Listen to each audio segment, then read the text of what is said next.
નમસ્કાર પ્રિય મિત્રો, મારું નામ ઈશા છે. મારી ઉંમર હાલ 30 વર્ષની છે. હું અમરેલીમાં રહું છું અને મારા માતા પિતા મોટા શહેરમાં રહે છે. મારી પાસે 2 લીટર દૂધના 2 કટોરા છે. હું સ્વભાવે સરળ પણ દેખાવમાં રૂપનો કટકો હતી, પરંતુ મારા જીવનમાં એવા કપરા સમયથી ગુજરી છું કે હું મારી ભૂખ મટાડવા આખી રાત તડપી છું. રાતે ફ્રીજમાંથી ઠંડી બરફવાળી પેપ્સી કાઢી ગરમીને મટાડી છે. પરંતુ તમને જાણીને નવાઈ લાગશે કે હું એ સમયની વાત કરી રહી છું જ્યારે મારા લગ્ન થયા હતા. અમે 2 બહેનો હતી. અમારા લગ્ન સાથે જ થયા હતા. મારી બહેન સુરત રહેતી, હું અમરેલી સાસરે હતી. એવા દિવસો હતા જ્યારે પતિની હાજરીના દિવસોમાં આ તમારી ભાભીએ ખૂબ આનંદ કર્યો હતો, કારણ કે મારા પતિ સાથે એવી મજા આવતી નહોતી જેટલી મારી અંદર હતી. મારા પતિ મારી એ ભૂખ મટાડવા સક્ષમ નહોતા. મારા પતિ ઘડીકમાં કામ પૂરું કરી દેતા, જેથી હું આખી રાત જાગતી રહેતી. મારે 2 કલાક બેટિંગ ચાલે એવી ક્રિકેટ મેચ રમવી હતી, પણ મારા નસીબમાં 1 મિનિટ જ બેટિંગ આવતી.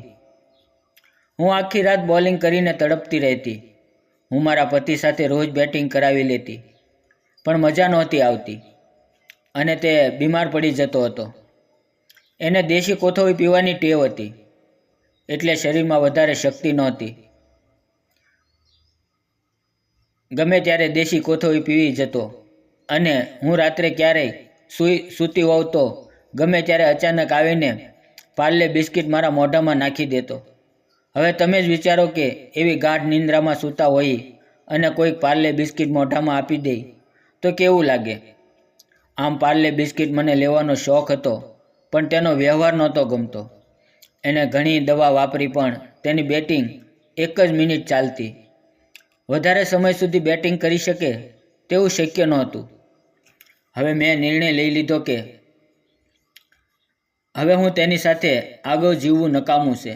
મેં તેની સાથે છૂટાછેડા લઈ લીધા અને હું સુરત રહેવા ગઈ. હું ત્યાં પોતાની એક અલગ રૂમ રાખીને એકલી ભાડે રહેતી હતી. ત્યાં રહીને હું મારું ગુજરાન ચલાવવા માટે નોકરીની શોધ કરવા લાગી. ઘણા પ્રયાસો કરવા છતાં મને ત્યાં કોઈ પણ નોકરી ઉપર રાખતું નહોતું, પરંતુ મારું ગુજરાન ચલાવવા માટે મારે નોકરીની ખાસ જરૂર હતી. થોડો ટાઈમ આમ જ પસાર થયો અને મેં થોડા ઘણા પૈસા જે મેં ભેગા કર્યા હતા તે ગુજરાન ચલાવવામાં જ વપરાઈ ગયા અને બીજા મહિનાનું રૂમ ભાડું ભરવાનું બાકી હતું. પણ મારી પાસે પૈસા નહોતા, એટલે મેં મારા મકાન માલિકને વાત કરી, જે ઉપરના માળે જ રહેતા હતા. મારી પાસે કોઈ કામ ન હોવાના કારણે મારી પાસે ભાડું ભરવા માટે પૂરતા પૈસા નથી. તો તેમણે કહ્યું, કંઈ વાંધો નહીં, અને તમારે કામ જોતું હોય તો મારી ઓફિસમાં કામ છે. મેં કહ્યું, હા, મારે જોઈએ જ છે.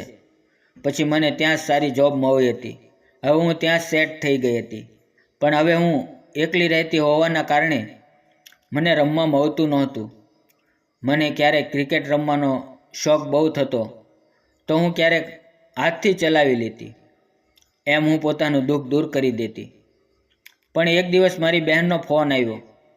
મારા હાલચાલ પૂછ્યા અને મને કહ્યું, તું ત્યાં એકલી રહા છો, એના કરતાં અમારી સાથે રહેવા આવી જા.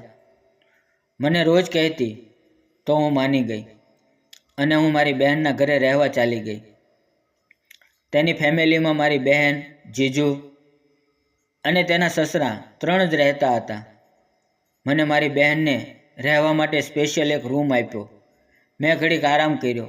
મેં પાતળી આછી સાડી પહેરી હતી, જેમાં ચોખા દેખાતા હતા. હું ઘડીક સૂઈ ગઈ અને જાગી તો મારા રૂમમાં એક 50 વર્ષ જેવા વડીલ આદમી હતા. તે મને તાકીને જોતા હતા. મેં બહાર નીકળીને મારી બહેનને વાત કરી. મારી બહેને મને કહ્યું કે શા માટે આટલી ડરા છો. તે મારા સસરા છે. તે કુસ્તીબાજ હતા, હવે નિવૃત્ત છે. પછી હું મારા રૂમમાં ગઈ. મને હવે ગરમીથી રહેવાતું નહોતું, તો હું ઘડીક બાથરૂમમાં ચાલી ગઈ અને સાથે લેતી ગઈ. ઘડીક રમરમાટી બોલાવી. જ્યારે હું થાકી જતી તો હું ઘડીક વાર માટે પોરો ખાઈ લેતી. આવું મારી સાથે 2 વાર થયું. ત્રીજી વાર જેવી મેં રમરમાટી બોલાવવાની ચાલુ કરી ત્યારે મેં પાણી કાઢ્યું. હવે હું થાકી ગઈ અને સૂઈ ગઈ. બીજે દિવસે તો જલસો પડી ગયો. અમે બધાએ ખૂબ શરાબ પીધી. એવા મારી બહેનના સસરા મારી સામું જોતા હતા. રાત થવા આવી હતી તો મારી બહેનના ફોનમાં તેની બહેનપણી આરતીનો ફોન આવ્યો. તે ગામડેથી સુરત આવી રહી હતી.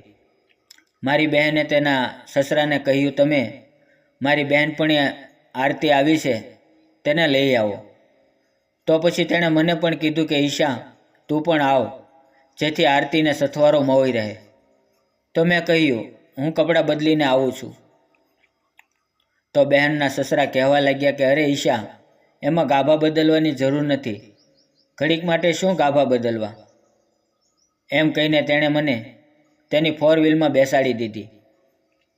મેં પણ તેના નીચે નજર કરીને જોયું તો જોઈને આનંદ આવતો હતો. આમ જ મજા પાડતા મારતા અમે બસ સ્ટેશને પહોંચ્યા. તો આરતીનો ફોન આવ્યો કે કાકા, બસમાં પંચર પડ્યું છે, વાર લાગશે. હવે ખૂબ અંધારી રાત હતી. હું અને મારી બહેનના સસરા ત્યાં જ કારમાં બેસી ગયા અને રાહ જોવા લાગ્યા. હવે આવી અંધારી રાત હતી તેવામાં મને ખૂબ જ ઠંડી લાગી રહી હતી. તો બહેનના સસરાએ એક બોટલ કાઢીને આપી અને મને કહ્યું કે લે ઈશા, આ પેક પી લે, એટલે ટાઈટ ઉડી જશે. હવે મેં એક પેક પીધો. પછી તો હું ડગમગવા માંગી. પછી તેણે કહ્યું કે ઈશા, તને કાર ચલાવતા આવડે છે? મેં કહ્યું કે મને ગિયર પાડતા નથી આવડતું. તો એણે કીધું કે ચાલ હું તને આજ શીખવાડી દઉં. પછી મેં કહ્યું, આવવાની અડધી રાતે હું ક્યાંક ભરાવી દઈશ, રહેવાય દો. મને તો મનમાં એમ થતું હતું કે આજ વારો આવશે. મેં કહ્યું, મને દારૂનો નશો ચડેલો છે, આજ તમારી કાર ક્યાંક ભટકાઈ જશે તો? તેણે કહ્યું, એવી ચિંતા કરવાની જરૂર નથી. એમ કરીને મને તેના ખોવામાં બેસાડી અને મને કાર શીખવતા હતા. હવે મને પણ રહેવાતું નહોતું. પછી કાકાએ મારી તિજોરીમાં હાથ નાખીને મારી ભેલને પકડી લીધી. કાકાની પત્નીના મૃત્યુના 10 વર્ષ થઈ ગયા હતા અને છેલ્લા 10 વર્ષથી તેને રસપાન કરવાનો આનંદ નહોતો. કાકાએ ફૂલ સ્પીડમાં કાર ચલાવી, લાલ ચોર કરી નાખી. કાકા તો બંધ થવાનું નામ જ નહોતા લેતા. પછી મેં કાકાને કહ્યું, મારું પૂરું થઈ ગયું છે, હવે મને ચક્કર ચડે છે, હું ઘડીક સૂઈ જાઉં. પણ કાકા પણ ઓછા નહોતા. બેહોશીની હાલતમાં હું થઈ ગઈ હતી.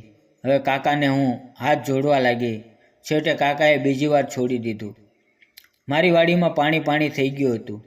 પછી હું કારમાં સૂઈ ગઈ અને આરતી આવી અને અમે ઘરે આવી ગયા. ઘરે જઈને કારમાંથી બહાર ઉતરી અને જેવી જ હું આગળ ચાલવા લાગી તો મારાથી સરખું ચલાતું નહોતું. હું લંગડી ચાલતી હતી. આ જોઈને મારી બહેને મને પૂછ્યું, કેમ તું લંગડી ચાલે છે? મેં તેને કહ્યું કે બસ સ્ટેશને મને ઠેસ આવી, તેથી મારા પગમાં મોચ આવી ગઈ છે. તેણે કહ્યું, ઠીક છે, તું આરામ કર. આમ બોલીને તે રૂમની અંદર ચાલી. પછી મારી બહેનના સસરાએ મને તેડીને મારા રૂમમાં બેડ ઉપર સુવડાવી દીધી. પણ મને ડર લાગતો હતો કે આજ 2-3 દિવસ વીતી ગયા પછી પણ મને હવે તે કાકાની યાદ આવતી હતી, કેમ કે હું તે દિવસને ભૂલી શકું તેમ નહોતી.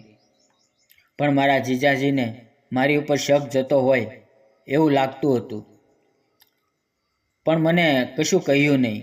હવે જ્યારે પણ હું કાકાની સામે આવતી તો તે મને ધારીને જોવા લાગતા. મારી બહેનના સસરા જૂના ખેરખા હતા. એ આટલી ઉંમરે પણ મને હંફાવી દેતા હતા. પછી થોડા દિવસ પછી મને બહુ ખંજવાળ આવતી હતી. તો તે રાત્રે હું કાકાના રૂમમાં સૂવા માટે ચાલી ગઈ. જેવી જ હું રૂમમાં ગઈ તેવી જ કાકાએ મને તેડી લીધી. કાકા તો બંધ થવાનું નામ જ નહોતા લેતા. પછી જ્યારે પણ સમય મળતો તો બહેનના સસરા મારી સાથે રમવા લાગતા અને હું પણ તેની મજા લેતી. તો મિત્રો, વિડીયો કેવો લાગ્યો તે કોમેન્ટમાં જણાવજો અને મજા આવી હોય તો વિડીયોને લાઈક કરી ચેનલને સબસ્ક્રાઈબ કરી દેજો. વિડીયો પૂરો જોવા બદલ આપ સૌ મિત્રોનો ખૂબ ખૂબ ધન્યવાદ. ફરી મળીશું આવતીકાલે એક નવી વાર્તાની અંદર. ત્યાં સુધી આવજો.